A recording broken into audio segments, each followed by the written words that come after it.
Guys আসসালামু আলাইকুম।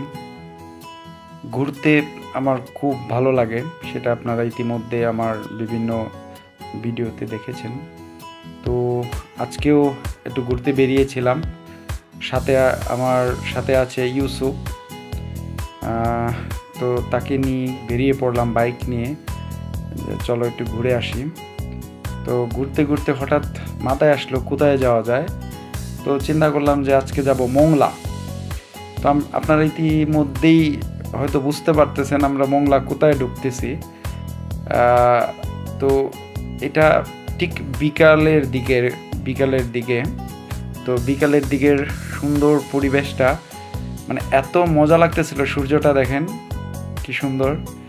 তো চিন্তা করলাম যে এই রাস্তার দুই পাশে যে অভূতপূর্ব উন্নয়ন এবং অনেক জমজমাট একটা পরিবেশ, তো ভিডিওটা করে নিয়ে যাই।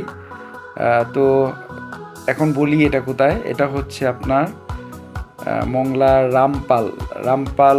এটা হলো ওই যে কয়লা বিদ্যুৎ তাপ বিদ্যুৎ যে কেন্দ্র, এটা ওইখানে। এটার রাস্তাটা এত সুন্দর, আর রাস্তার দুই পাশে পরিবেশগুলো আমার কাছে অসাধারণ লেগেছে। এই জন্যই আপনাদেরকে দেখাবো বলেই ভিডিওটা করা। জানি না আপনাদের কতটুকু ভালো লাগবে। তো এখানে কিন্তু এই রাস্তার দুই পাশে এত নিরিবিলি যে ভিডিও করার মতো কিন্তু অনেক সুন্দর প্লেস। আমার তো ইচ্ছা আছে যে সামনে আমরা ভিডিও করতে ওইখানে যাব। তো এই জন্যই আপনাদেরকে আগে ভাগে একটু দেখাচ্ছি যে রাস্তাগুলো দেখছেন অনেক সুন্দর, আর রাস্তার দুই পাশের ভিউটা এত চমৎকার লাগছে আমার কাছে।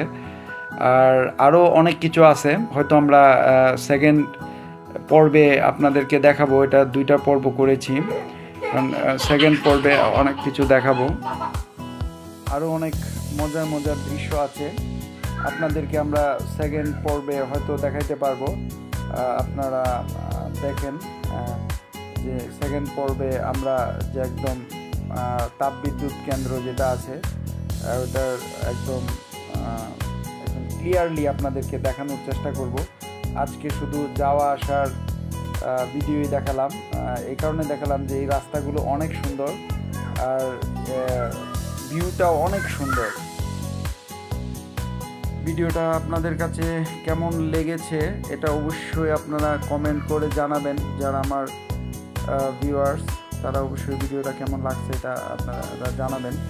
এবং সেকেন্ড পর্বে আমরা আপনাদেরকে আরও অনেক সুন্দর ভিউ এবং একদম যে আপনার নৈসর্গিক প্রকৃতির যে অপূর্ব এক লীলাভূমি, এটা দেখানোর চেষ্টা করবো। আল্লাহ হাফেজ।